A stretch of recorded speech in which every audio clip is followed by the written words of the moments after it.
अब देखिएगा permutation and combination. इसमें देखिए थोड़ा सा ये क्या होता है ये, ठीक है ना, इसके बारे में देखिए थोड़ा सा।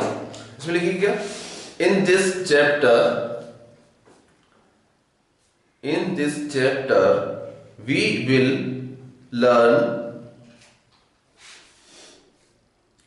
some techniques of counting which will enable us to find which will enable us to find in how many ways, comma, particular number of objects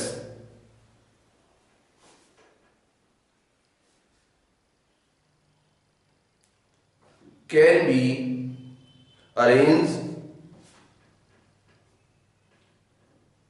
or select, comma, without actually listing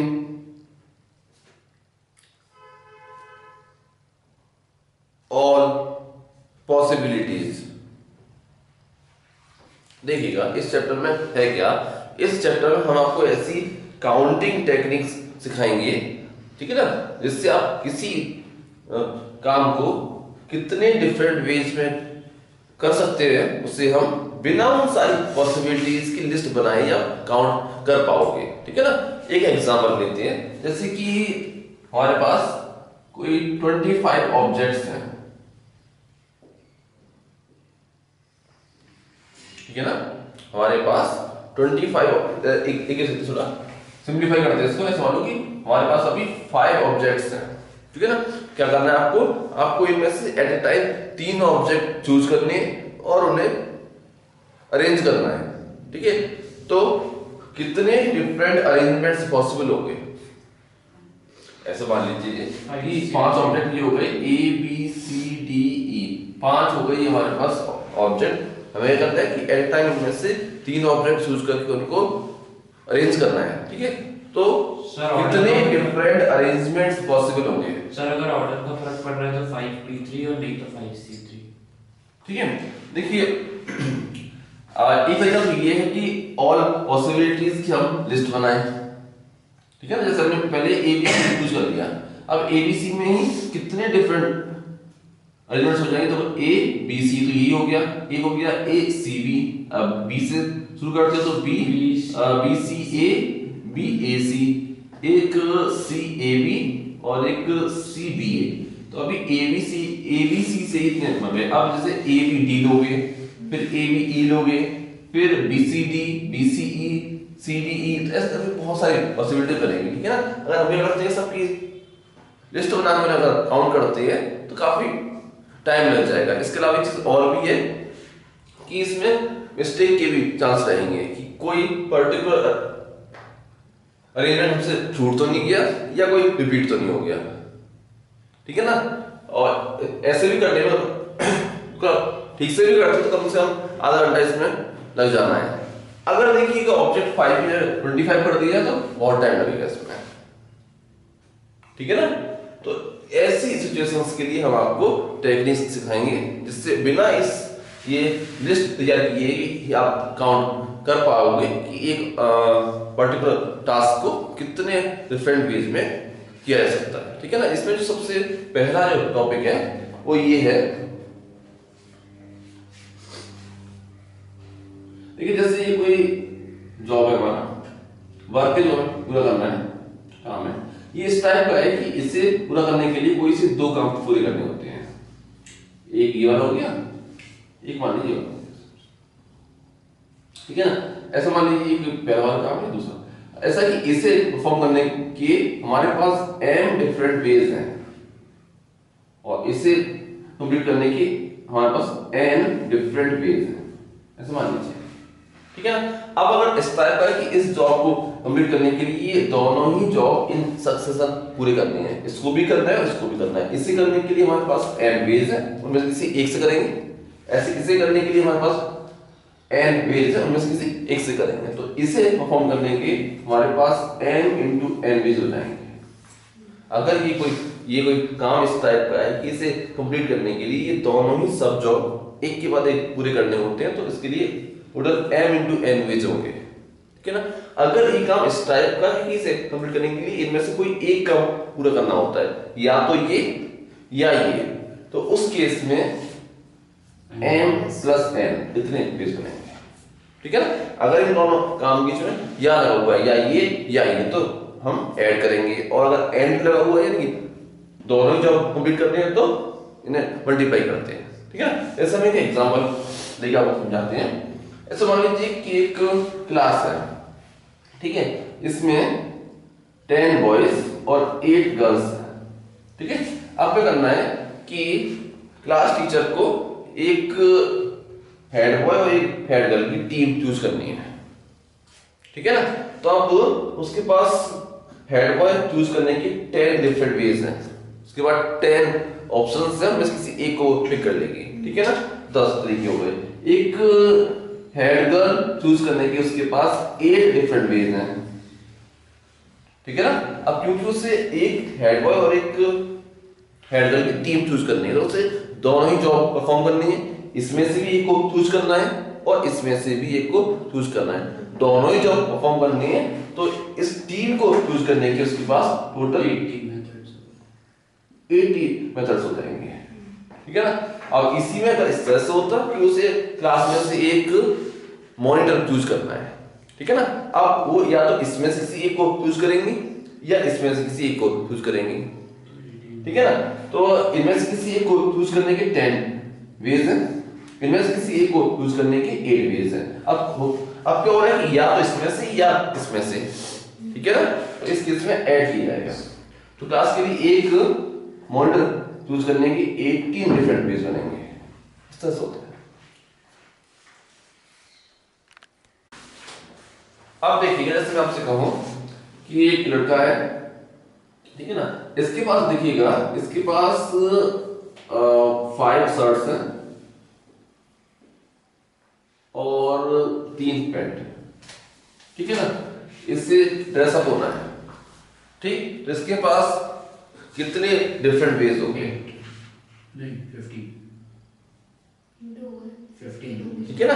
अब इसे dress up होने के लिए इन 5 में से कोई एक shirt use करनी होगी, ठीक है ना, और इन 3 में से कोई एक पैंट यूज करना होगा। अब क्या होगा कि उसे ड्रेसअप होना तो दोनों ही जॉब परफॉर्म करने होंगे, इसे भी करना पड़ेगा और इसे भी करना पड़ेगा, इसलिए, ठीक है ना। इसलिए टोटल जो नंबर ऑफ वेज होंगे उसमें हम मल्टीप्लाई करेंगे, तो ये आंसर आएगा 15, ठीक है ना। अब यही क्वेश्चन ऐसे होता है कि उसके पास 5 डिफरेंट रेड शर्ट्स हैं, ठीक है ना, बस कलर सेम है लेकिन डिजाइन डिफरेंट है, ठीक है ना। ऐसे उसके बाद 3 डिफरेंट ब्लू शर्ट्स हैं, ऐसे मान लीजिए। अब उसे ड्रेसअप होना है, तो कितने डिफरेंट वेज बनेंगे इस बार? 8। या तो कोई इसमें से एक शर्ट चूज करेगा या इसमें से एक शर्ट चूज करेगा। अब क्या होगा कि यहां से एक शर्ट चूज करने के 5 मेथड्स हैं, इसमें से एक शर्ट चूज करने के 3 मेथड्स हैं, लेकिन अब उससे इनमें से किसी एक जॉब को ही परफॉर्म करना है, या तो इसमें से या इसमें। तो इस केस में इन्हें ऐड किया जाएगा, तो अब 8 डिफरेंट वेज बनेंगे, ठीक है ना। समझ में आ रही है? ऐसा होता है। अच्छा, और देखिएगा, अब देखिएगा जैसे कि ये 5 डिफरेंट ऑब्जेक्ट्स हैं A B C D E, ठीक है ना।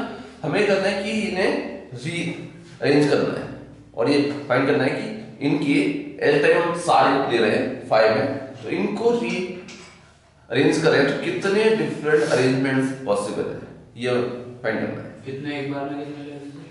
सारे ले रहे हैं 5 से एक ऑर्डर मैटर करता है, तो सर 5 फैक्टोरियल। देखिएगा, इसे ऐसे आप सोचिए, जैसे ये पोजीशन है, यहाँ के लिए हमारे पास 5 डिफरेंट चॉइसेस हैं, इनमें से किसी को भी आप यहाँ पर आप ले सकते हो, ठीक है ना। तो यहाँ के लिए चॉइसेस कितनी हो गई 5, ठीक। जब यहाँ पे आओगे तो अब क्या होगा, चॉइस एक कम रह जाएगी क्योंकि एक में से कोई एक यहाँ पर आ चुका होगा। यहाँ जाओगे 3, यहाँ पर 2 और यहाँ पर 1, क्योंकि आपको ये सारे जॉब फॉर्म करने थे, इसमें भी रखना था, किसी को यहाँ भी रखना है, यहाँ फिर आप मल्टीप्लाई कर दोगे, ठीक है ना। ये आपको देगा 5 फैक्टोरियल, ठीक। इसको अगर हम जनरलाइज करें ऐसे कहें कि n ऑब्जेक्ट थे और उन्हें रीअरेंज करना था, तो इसमें n factorial different ways possible होंगे, ठीक है। ये उस समय है जब यही ऑब्जेक्ट अरेंज करने हैं, ठीक है ना। अब ऐसे कहते कि ये लेटर्स हैं, ठीक है ना, हमारे पास 5 डिफरेंट लेटर्स हैं, ठीक है ना, इनसे वर्ड फॉर्म करने हैं। अब ये कि आप इन्हें रिपीट भी कर सकते हो, ठीक। तो अब कितने डिफरेंट वर्ड पॉसिबल होंगे। अब क्या होगा कि यहाँ के लिए 5 चॉइसेस हैं, ठीक है ना, यहाँ के लिए भी 5 चॉइसेस हैं, यहाँ के लिए 5 चॉइसेस हैं, यहाँ के लिए 5, यहाँ के लिए 5, ठीक है ना। तो अब क्या आंसर आ जाएगा कि 5 और 5 हो जाएगा, ऐसे कर सकते हैं। इससे अगर जनरलाइज करें तो n और n कर सकते हैं, ठीक।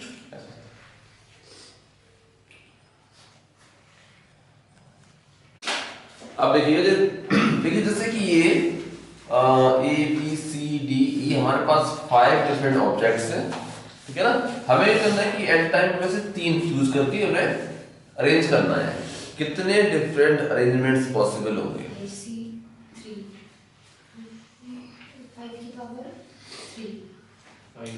रिपीटेशन अलाउ नहीं है, 5C3, ठीक है। यहाँ के लिए 5 चॉइसेस हैं, यहाँ के लिए एक कम हो जाएगी चॉइस, यहाँ के लिए कम हो गई, ये हो जाएगा, ठीक है ना। अब क्योंकि हमें सारी जॉब परफॉर्म करने हैं तो आप मल्टीप्लाई कर लोगे, ठीक है ना, ये हो जाएगा। तो ये हो गया 5 × 4 × 3, ठीक। अब हम क्या चाहते हैं कि इसे फैक्टोरियल की फॉर्म में हम एक्सप्रेस करना चाहते हैं, तो एक काम करो इससे कि यहाँ पर 2 × 1 और दे दो और अपॉन में लिख दो 2 × 1। अब इसे आप ऐसे कह सकते हो कि 5 फैक्टोरियल अपॉन 2 फैक्टोरियल, या इसे ऐसे भी कह सकते हैं कि 5 फैक्टोरियल अपॉन 5 माइनस 3 का फैक्टोरियल, ऐसे भी कह सकते हैं इससे, ठीक है ना। ये हो गया। देखिए इसके लिए हमारे पास एक स्टैंडर्ड सिंबल है, इसको ऐसे कह सकते हैं कि 5p3। अगर इसे आप जनरलाइज करें कि हमारे पास n डिफरेंट ऑब्जेक्ट्स थे, एट द टाइम हमें r ऑब्जेक्ट यूज करके उन्हें अरेंज करना था, तो इसके टोटल npr इतने के पॉसिबल होंगे। npr मीनिंग क्या है, n factorial upon n minus r का फैक्टोरियल, ये होता है। ये उस समय के लिए है जब रिपीटेशन अलाउ नहीं है, ठीक है ना। इसी में हम एक केस ले सकते हैं कि रिपीटेशन अलाउ, ठीक है ना। ऑब्जेक्ट यही 5 है, हमें एट ए टाइम 3 ऑब्जेक्ट लेकर के उन्हें अरेंज करना है और रिपीटेशन अलाउ है, ठीक है ना। तो क्या हुआ कि यहाँ के लिए 5 वेज है, 5 चॉइसेस है, यहाँ के लिए 5 ही रहेंगी, यहाँ के लिए भी 5 ही रहेंगी। तो अब आंसर आ जाएगा 5 और 3। इसे हम जनरलाइज करें कि हमारे पास n डिफरेंट ऑब्जेक्ट्स थे, एट टाइम r ऑब्जेक्ट हमें अरेंज करने थे और रिपीटेशन अलाउ था, तो ये हो जाएगा n पावर r, इतने वेज बनेंगे। अब देखिएगा एक क्वेश्चन है, इसमें कि एक वर्ड है जो आपको पसंद है, चिट्टी,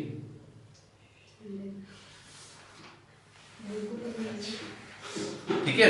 ये देखिए जैसे ये एक वर्ड है, अब ये क्वेश्चन है कि इसमें जो 6 डिफरेंट लेटर्स हैं को अरेंज करें तो कितने डिफरेंट वर्ड पॉसिबल होंगे।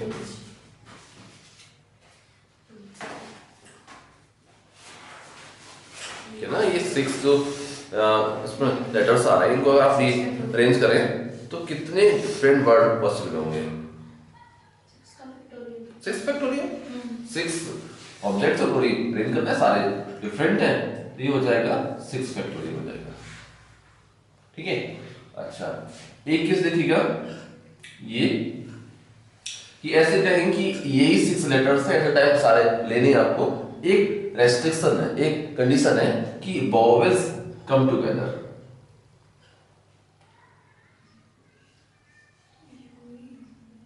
अब बताइएगा, ऐसे करते हैं कि आप आपसे कहें कि वॉवेल्स कम टुगेदर, तो अब कितने डिफरेंट केसेस पॉसिबल होंगे? 4p2 6p2 6p2। मैं बताता हूँ। अब ये हो रहा है कि वॉवेल्स कम टुगेदर, आप देखेंगे इसमें दो वॉवेल्स हैं यू और ए, ठीक है ना, इनको हमेशा हमें एक साथ रखना है, तो यू और ए का एक ब्लॉक बन जाएगा, इसे आप एक में काउंट करेंगे, दो थे ना, एक इनका एक ब्लॉक बना दिया, ये हमेशा एक साथ रहने हैं तो इन्हें हम एक में काउंट करेंगे। बाकी के बच्चे चार चीजें वो ये हैं एस एन डी वाई, ठीक, ये एक और चार ये, तो अब हमारे पास 5 ऑब्जेक्ट हो गए। ये 5 object 5 different way 5 factorial veg में अरेंज होंगे, ठीक है, हो गया। अब ये है कि ये u और a ये हमेशा एक साथ रहेंगे, लेकिन आपस में तो आगे पीछे हो सकते हैं, तो ये दो ऑब्जेक्ट है आपस में 2 फैक्टोरियल वेज में रीअरेंज होंगे, इतने वेज करेंगे, इतने वेज करेंगे, ठीक है ना। अब अगर ये कहें कि vowels never come together,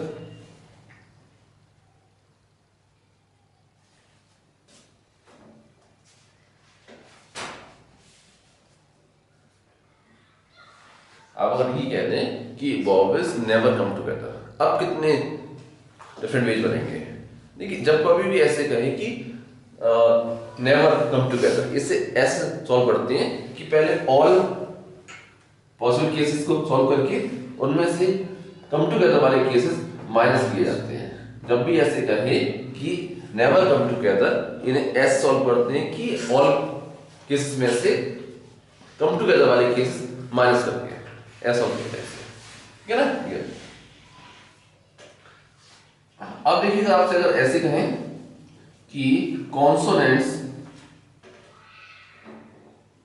come together, अब क्या होता है?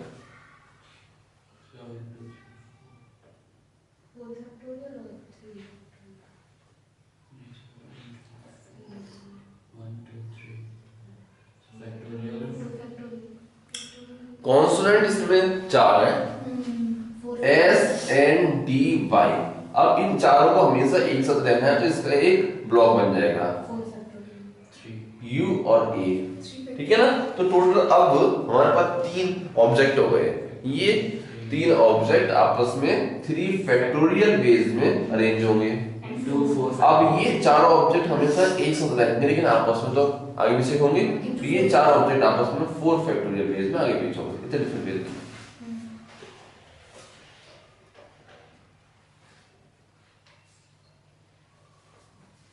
अब बताइए कि वो वाले अरेंजमेंट्स में vowels occupy only odd places,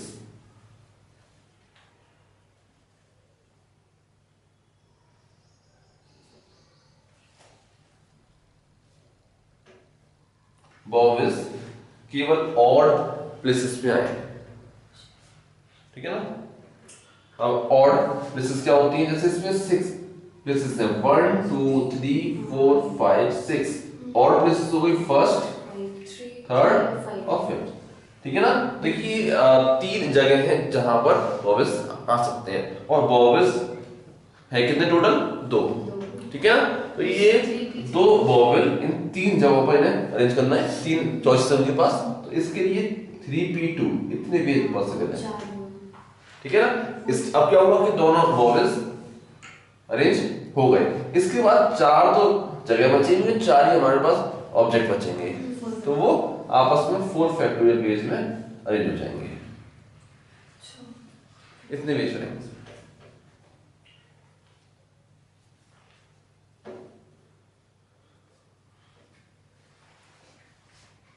एक किस देखिएगा,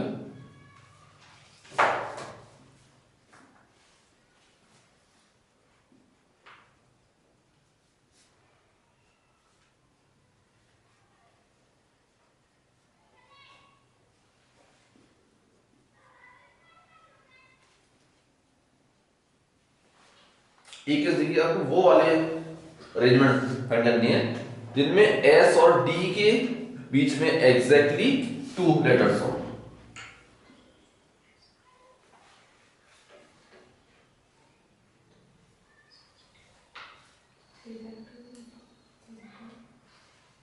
मीनिंग समझ रहे हैं इसका? मीनिंग इसका ये, जैसे एक केस में एक अरेंजमेंट आपको दिखाता हूँ। जैसे एक तो यही हो जाएगा, इसमें आप देखेंगे कि एस और डी के बीच में 2 लेटर्स आ रहे हैं। एक ये भी केस पॉसिबल है, जैसे यू से शुरू करें, जैसे यहाँ एस आ जाए, उसके बाद इसमें ए और वाई आ जाए, यहाँ डी आ जाए, ठीक है ना, और फिर क्या रह गया एम एन यहाँ आ जाए, ठीक है। एस और डी कहीं भी हो सकते हैं कि उनके बीच में ठीक 2 लेटर्स आने चाहिए, और वो लेटर्स कुछ भी हो सकते हैं ऐसे वाले अरेंजमेंट, ठीक है ना। तो इसमें कितने डिफरेंट अरेंजमेंट्स पॉसिबल है ये आपको बताना है। ऐसे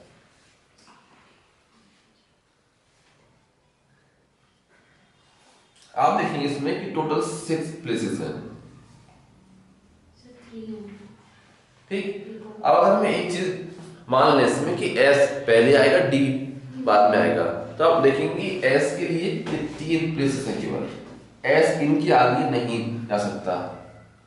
ये एस का इनके आगे गया तो फिर डी के लिए जगह नहीं बचेगी, क्योंकि डी को फिर बीच में 2 जगह छोड़ के आना है, ठीक है ना।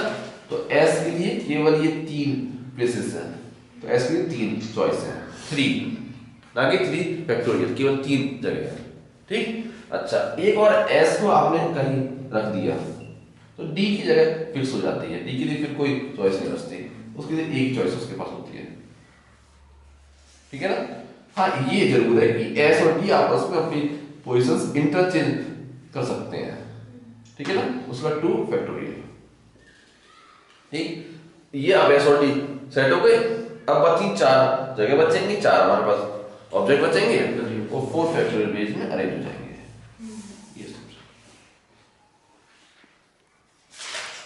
अब देखिएगा, जैसे ये कुछ ऑब्जेक्ट्स हैं, A A B B B C D D D D E F, ऐसा मान लीजिए, ठीक है ना। ये कुछ ऑब्जेक्ट्स हैं, इनको आपको अरेंज करना है एट ए टाइम, सारे ऑब्जेक्ट आपको लेने हैं और इन्हें अरेंज करना है। कितने डिफरेंट अरेंजमेंट्स पॉसिबल होंगे? ये कितने हैं ऑब्जेक्ट? 5 6 और 6 12 ऑब्जेक्ट्स हैं। अगर क्या होता है कि सारे ऑब्जेक्ट डिफरेंट होते हैं, अगर ये सारे ऑब्जेक्ट डिफरेंट होते तो टोटल 12 फैक्टोरियल पेज बनते इनको री अरेंज करने के, माइनस फैक्टोरियल 6। लेकिन अब क्या हो रहा है? नहीं, मैंने फैक्टोरियल 6 बोल दिया था कि बना हो गया। ये क्या है, ये 12 ऑब्जेक्ट्स इनको री अरेंज करना है। अगर ये सारे ऑब्जेक्ट डिफरेंट होते तो 12 फैक्टोरियल पेज पॉसिबल होते, लेकिन अब क्या हो रहा है कि इनमें से कुछ ऑब्जेक्ट सेम है, जैसे 2a सेम है, 3b सेम है, 4d सेम है। इसका क्या फर्क पड़ता है? इससे नंबर ऑफ अरेंजमेंट्स कम रह जाते हैं, क्योंकि इनको आगे पीछे करने से कोई फर्क नहीं पड़ेगा, ठीक है ना। तो ये होता है अपॉन में आ जाएगा 2 का फैक्टोरियल, 3 का फैक्टोरियल, 4 का फैक्टोरियल। अब देखो इसमें से f 2 होते हैं, एक तो ये हो जाएगा, यहाँ 13 हो जाता, और फिर से एक बार आता 2 का फैक्टोरियल, ऐसा होता है, ऐसा नहीं, ऐसा होता है। अब देखिए, जैसे ये हमारे पास ये 3 ऑब्जेक्ट हैं ए बी सी, ठीक है ना। अब क्या करना है आपको इनमें से at a time 2 object choose करके उनको अरेंज करना है। 2 काम करने हैं आपको, एक तो ये ए बी सी 3 ऑब्जेक्ट थे, इनमें से at a time 2 object choose करने हैं और उन्हें अरेंज करना है। तो कितने डिफरेंट अरेंजमेंट पॉसिबल होंगे? इसे ऐसे लिखते हैं 3p2। इसमें 2 काम शामिल होते हैं, एक तो उन्हें सेलेक्ट करना और फिर उन्हें अरेंज करना, ठीक है ना। अगर हमें केवल एक काम करना हो कि इनमें से इन 3 में से कोई से 2 ऑब्जेक्ट केवल सेलेक्ट करने हो, तो उसे बोलते हैं कॉम्बिनेशन। 3 ऑब्जेक्ट हैं, उनमें से एट टाइम 2 ऑब्जेक्ट सेलेक्ट करने हैं, उन्हें अरेंज नहीं करना, ऑर्डर मैटर नहीं करना कि आपने ए बी लिया या बी ए लिया, यहाँ पर एक ही बात है, ठीक है ना। बस यहाँ इससे मतलब है कि कौन से 2 ऑब्जेक्ट सेलेक्ट हुए, वो ए बी थे, उसमें ऑर्डर मैटर नहीं करना कि ए बी है बी है। तो उसे कॉम्बिनेशन कहते हैं, उसे ऐसे लिखेंगे 3c2, ठीक है। 3 डिफरेंट ऑब्जेक्ट में से 2 ऑब्जेक्ट सेलेक्ट करने के जो पेज बनेंगे उन्हें कहते हैं 3c2, ठीक है ना। अब इसमें दो काम होते हैं, एक तो सिलेक्शन, उसके बाद उसे अरेंज करना है, ठीक है ना। अब जैसे हुआ कि 3 में 2 ऑब्जेक्ट सेलेक्ट हो गए, अब इन्हें अगर हम अरेंज करें, 2 ऑब्जेक्ट आप अरेंज करोगे तो उसके 2 फैक्टोरियल पीस बनेंगे, ठीक है ना। अब ये दोनों चीजें इक्वल हो गई, ये सिलेक्शन हो गया और अरेंजमेंट हो गया। तो यहां से आप ये कह सकते हैं कि 3c2 इसके लिए फॉर्मूला बनेगा 3p2 अपॉन 2 फैक्टोरियल।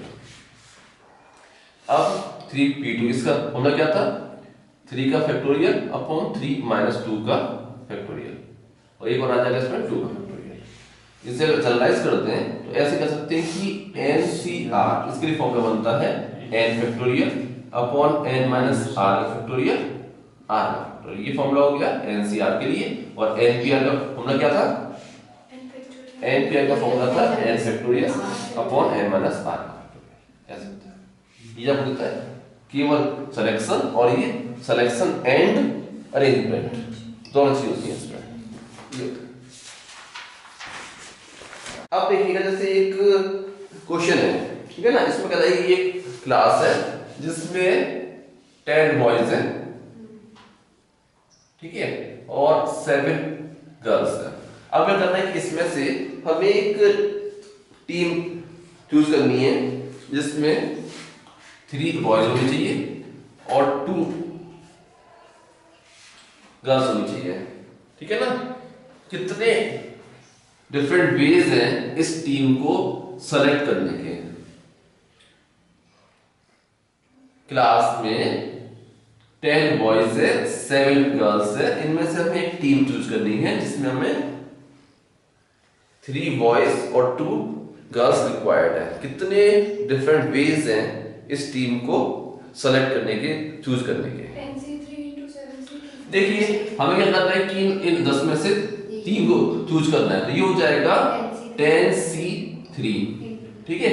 और इनमें इन 7 में से हमें 2 चूज करनी है, तो ये हो जाएगा 7C2, क्योंकि दोनों ही जो परफॉर्म करेंगे इसके आप मल्टीप्लाई कर देंगे इससे, ऐसे हो जाएगा, ठीक है ना। ये हो गया। एक और क्वेश्चन देखिएगा, देखिए इसमें कह रहा था कि हमारे पास एक टीम है या हमारे जो प्लेयर्स हैं वो इस तरह से कि 10 हमारे पास बैट्समैन है, ठीक है, और 8 बॉलर है, 5 ऑलराउंडर है, ठीक, और 2 हमारे पास विकेट कीपर है। अब क्या करना है कि हमें एक टीम चूज करनी है जिसमें हमें 5 बैट्समैन चाहिए, ठीक है, 3 बॉलर चाहिए, 2 ऑलराउंडर चाहिए और 1 चाहिए विकेट कीपर। कितने डिफरेंट वेज हैं ये 11 लोगों की क्रिकेट टीम चूज करने के लिए। ये हो जाएगा 10C5 into 8C3 into 5C2 into 2C1, इतने वेज, ठीक है। अब देखिए एक क्वेश्चन देखिए, इसमें कह रहा है कि टोटल 52 कार्ड्स थे, ठीक है ना। हमने क्या किया, इसमें से at a time 4 card select किए, 4 कार्ड इसमें से पिक किए, ठीक है ना। तो बताइए इसमें से 4 कार्ड चूज करने के कितने डिफरेंट वेज बनेंगे। 52C4, ये हो जाएंगे 52C4। अब इसमें ऐसे करते, एक रेस्ट्रिक्शन है इसमें, ये है कि चारों कार्ड सेम सूट के होने चाहिए।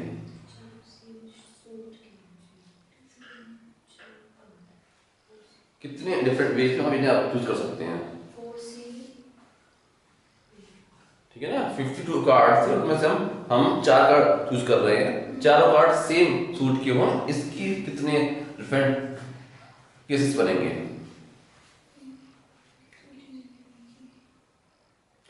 देखिए या तो 4 कार्ड हार्ट के होंगे, या चारों डायमंड के होंगे, या चारों स्पेड के होंगे, या चारों क्लब के होंगे, ठीक है। एक जगह ये हो गया कि या तो हम डायमंड में से 4 कार्ड पिक कर लें, ठीक है ना। तो डायमंड के कार्ड कितने होते हैं, 13C4। अब या लगा हुआ है, इट मींस प्लस लगा देंगे, 13C4 plus 13C4 plus 13C4, ये हो जाएगा इसका आंसर, ठीक है ना। चारों कार्ड सेम सूट के हो। एक देखिए अगर ऐसे कहूं कि चारों कार्ड डिफरेंट सूट के हो, यानी कि हर सूट में से एक कार्ड आए, चारों कार्ड डिफरेंट सूट के हो। हाँ बताइए। 13C4 into 13C4 into 13C4। देखिए चारों सूट में से एक एक कार्ड पिक होना है, ठीक है। तो क्या हो जाएगा 13C1 और चारों में से होना है तो बीच में एंड वो तो into 13C1 into 13C1 into 13C1, ये हो गया कि चारों कार्ड डिफरेंट सूट में से आए, ठीक है। अब एक देखिएगा इसमें कह रहे हैं कि चारों कार्ड फेस कार्ड हो, इसके कितने केस बनेंगे। चारों कार्ड फेस कार्ड हो, 13C3 दिया है बीच में, चारों कार्ड फेस कार्ड हो बस। 13C3 into 13C3 into 13C3 into 13C3 गलत है। चारों कार्ड फेस कार्ड हो, ठीक है ना। तो आप देखेंगे 52 कार्ड में फेस कार्ड कितने होते हैं,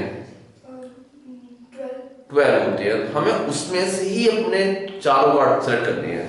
12C4 ये हो जाएगा, 12C4 हो जाएगा। चारों कार्ड अगर हमें फेस कार्ड चाहिए, ठीक है ना। एक बताइए कि जो हम चार कार्ड पिक कर रहे हैं उसमें से 2 कार्ड रेड हो और 2 कार्ड ब्लैक हो, 2 red and 2 black. 26C2 plus 26 into 26C2। ठीक है, देखिए 2 card red 26C2 and 26C, 2 red 2 black, ठीक है ना। ये देखिए इस बात और बताइए कि चारों इस बात की इस बताइए कि चारों कार्ड सेम कलर के हो, चारों कार्ड्स का कलर सेम हो।